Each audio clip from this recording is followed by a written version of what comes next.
나의 완벽한 비서 6화에서는 은호를 향한 지훈의 감정이 점점 더 커져갔고 지훈은 마침내 자신의 마음을 깨달으며 한층 기대감이 높아졌다.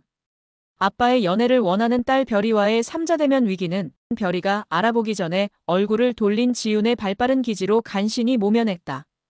허둥지둥 은호의 집에서 도망친 지훈은 월요일 아침 엘리베이터에서 마주친 은호에게 왜 쫓아냈냐며 투덜댔지만 사실 그가 손등에 찍어준 참 잘했어요. 도장을 바라보며 내심 흐뭇해했었다. 그동안 후보자 외에는 관심을 두지 않았던 지훈은 점점 은호가 궁금해졌다. 이에 미애에게 그의 과거를 물었고 은호가 딸을 위해 육아휴직을 감행하며 힘들게 살아왔던 이야기를 들려주었다. 딸 별이를 위해 모든 것을 감수하며 해내는 은호의 모습은 어린 시절 화마로 세상을 떠난 아빠가 그리운 지훈에게 듬직하고 좋은 아빠로 다가왔다. 아빠와 단둘이 살았지만 오래도록 옆에서 지켜주겠다는 아빠가 있어 그저 행복했던 지훈은 별이와 은호의 마음을 깊이 공감할 수 있었다. 그러던 중 지훈은 강석의 책방 앞에서 부모를 잃은 새끼 고양이를 바라보던 별이와 마주쳤다. 유치원에서 반쪽 가족이라는 놀림을 받은 별이는 속상했지만 애써 티내지 않았다.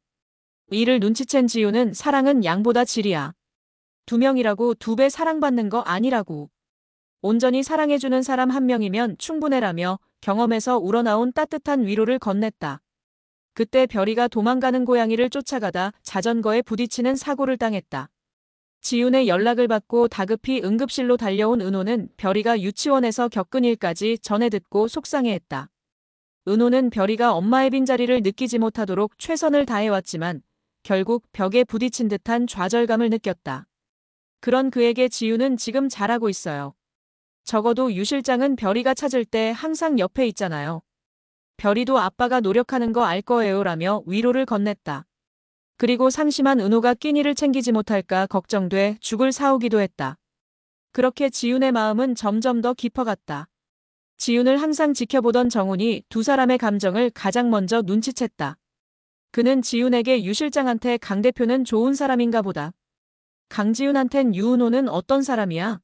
라고 물었고 지훈은 그때까지만 해도 자신의 감정을 받아들이지 못한 채 내 비서지라고 답했다. 그러나 머지않아 그녀 역시 자신의 감정을 인정하는 사건이 생겼다. 그 계기는 연주회 티켓이었다. 지훈과 은호는 감정사를 찾던 명품 플랫폼 디럭스라인에 37년 경력의 명품 수선 장인인 영숙을 후보자로 추천했다. 그녀는 제품을 손끝으로 만지는 것만으로도 브랜드를 판별할 수 있는 실력자였다. 하지만 피플즈를 끌어내리려는 커리어웨이의 혜진이 디럭스라인 제품이 가짜라는 언론 플레이를 했고 이에 유명 인플루언서들까지 가품 의혹을 제기하며 디럭스라인이 존폐 위기에 놓였다. 오직 영숙만이 정품임을 확신했고 그녀를 믿어준 것은 지훈과 은호였다. 결국 본사의 감정 결과 정품으로 판별되며 디럭스라인은 기사회생했다. 이에 영숙은 디럭스라인의 공식 감정사로 새 출발을 하게 되었고 감사의 의미로 은호에게 연주회 티켓을 선물했다. 연주회 당일 갑작스러운 외근으로 바빠진 은호에 실망한 것도 잠시 시간 맞춰갈게요 라는 그의 메시지에 지훈은 퇴근 시간만을 기다렸다. 연주회장 앞에서 그를 기다리는 지훈은 수많은 인파 속에 오직 은호만 보였다. 다가온 은호와 눈을 맞추며 한동안 그를 응시하는 지훈의 눈빛은 모든 것을 말하고 있었다. 에필로그에서 아무래도 계속 본다는 건 그쪽으로 마음이 간다는 거겠죠. 라는 정훈의 말은 지훈과 은호가 감정을 더 이상 숨기지 못하고 본격적으로 드러날 것을 예고하고 있다.